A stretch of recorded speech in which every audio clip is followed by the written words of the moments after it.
Everyone, it is great to be back in Iowa. This has been an amazing journey, and we're now in the final 9 days. And this is the process, really, where the men and women of Iowa, I think, are examining very, very carefully each of the candidates, are looking at our records, are distinguishing record from rhetoric, wheat from chaff, are distinguishing campaign conservatives from a consistent conservative. And I will say I'm incredibly humbled and honored to be here with Glenn. Glenn is an extraordinary thinker, an extraordinary voice for freedom. And to have Glenn come here and give his endorsement and support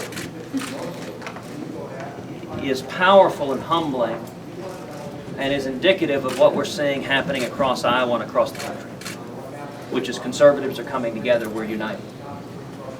The old Reagan coalition is reassembling of conservatives and evangelicals and libertarians. We're seeing young people and Hispanics and African Americans and Jewish voters and women and Reagan Democrats all coming together. And if conservatives unite, we win. What? I just think I'm here because I don't think that the rest of the country gets another opportunity to really have their voice heard should Iowa join the establishment and what I think the media also would like, and that is a Trump victory here in Iowa. We're standing at a crossroads that is extraordinarily important. Fundamental transformation is coming our way. The next president has to decide, where are we going? Where are we headed? And if it's not somebody who has it in his DNA and in his bones that it is the Constitution, it's not a man who makes America great, it's the Constitution. It is the restraint on a government that allows the people to be free to be able to create those things. If we lose that in a time of trouble, we may never be able to reverse it.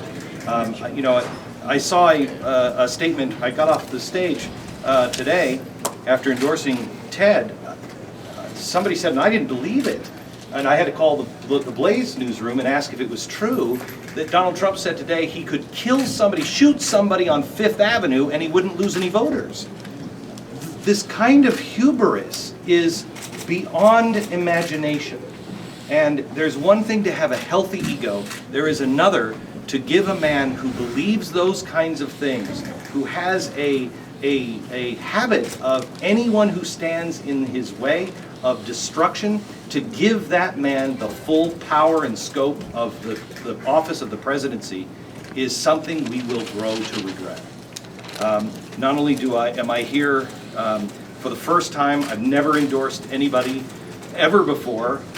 I've been asked 1,000,000 times. I don't want to endorse anybody because they generally turn out to be weasels, but I have watched him closely, and like it or not, he's the only one who's willing to take on the establishment, to take on cronyism, to stand for the principles that I believe in and so many others do. I know when he gets into office, he is going to be rock solid.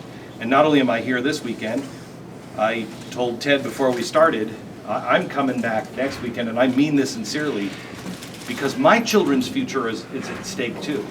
I will go door to door next weekend to campaign for Ted Cruz. I will do whatever I need to do because I believe in him and I believe in the Constitution so deeply. And it's game time. This is it. And it's going to be decided in Iowa. History will write what happened in Iowa in 9 days. Senator Chuck Grassley was apparently at a rally for Donald Trump earlier today. It wasn't an endorsement, but he appeared behind the podium. What do you make of that? Do you have any sense that Chuck Grassley will be appearing at any of your rallies in the coming week? Well, listen, I'm a big fan of Chuck Grassley. He's a friend of mine. He and I have worked side by side on a number of significant pieces of legislation. Most notably, I discussed up there 7 times for choosing. 7 times where you could distinguish between actually having a record versus just having campaign rhetoric on an issue. And when one of the ones most important to the men and women of Iowa was the fight in 2013 to protect our Second Amendment right to keep and bear arms. And when President Obama and Chuck Schumer tried to come after and undermine the right to keep and bear arms, Chuck Grassley and I joined forces, and we authored the lead legislation that was the alternative to that. It was the Grassley-Cruz legislation. It was also called the law enforcement alternative. And what it did is it directed federal government resources at targeting bad guys. It directed federal government resources at prosecuting felons and fugitives who try to illegally buy guns. It directed federal government resources at prosecuting gun crimes. The Obama administration, the Obama Justice Department, has decreased the prosecutions of those who commit crimes with guns. We need to restore vigorous prosecution. If you use a gun in a crime, you're going away and you're doing hard time. And it restored the funding for school safety. And Chuck Grassley and I fought side by side together on Grassley-Cruz. Grassley-Cruz received the most bipartisan votes of any of the comprehensive legislation. We got 52 votes, had 9 Democrats vote in favor of it. And the only reason it didn't pass into law is Harry Reid and the Democrats filibustered it. And they filibustered it because their position was if they couldn't restrict the constitutional right to keep and bear arms of law-abiding citizens, they didn't want to do anything to actually target violent criminals. So I'm a big fan of Chuck's, and I look forward to continuing to work with him for many, many years. With no offense, Mr. Beck, but could you weigh in on a fellow candidate suggesting they can shoot somebody and remain popular? Well, listen, I will let Donald speak for himself. I can say I have no intention of shooting anybody in this campaign. And listen, the voters are going to make determinations about the individuals, determinations about why they're doing it. My focus is going to be on policy and substance and record. And so I'm happy to talk about my record fighting for conservative principles over and over again. But I don't intend to go into the gutter. I don't intend to engage in personal insults. Instead, I think the men and women of Iowa deserve a campaign focused on a positive, optimistic, conservative vision for how we turn this country around, how we pull back, how we get back to the free market principles and constitutional liberties that built America. Last question. Ted, Last tell me question. a little bit about what you would say to Tea Party conservatives who see Glenn Beck on a stage with you and Sarah Palin on a stage with Donald Trump and trying to make sense of all of that. What do you say? Well, listen, I am humbled and tremendously honored to be standing with Glenn. As I said, you know, every time I listen to Glenn, I learn something. I mean, he is someone who, on the radio, on TV, takes time to really educate about our founding principles, to really educate about the core values that came together to form this country, about the core principles behind our Constitution. You know, he mentioned before that ours is not a government of men, that it will not be one person who turns the country around, but rather the Constitution was meant to be, as Thomas Jefferson put it, chains to bind the mischief of government. And that it is only we the people that will pull us back. Listen, with regard to Sarah Palin, I am a huge fan of Sarah Palin's. She is a friend. I would not have been elected to the Senate without Sarah's support, and regardless of what she has chosen to do in 2016, I will remain a huge fan of Sarah's.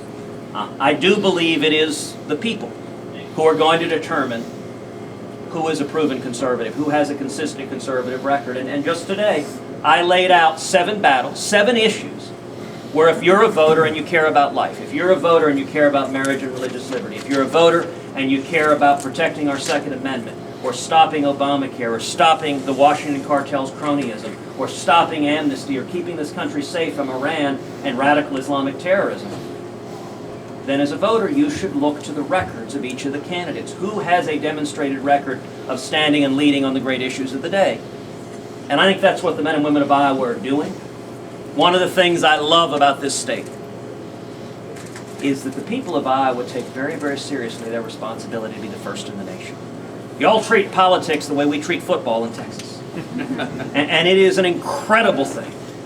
The diligence, the seriousness. I am so grateful right now that there are Iowans across this state on their knees asking for God's guidance in this election. That's what we need. I hope every one of us lifts up prayers for our nation.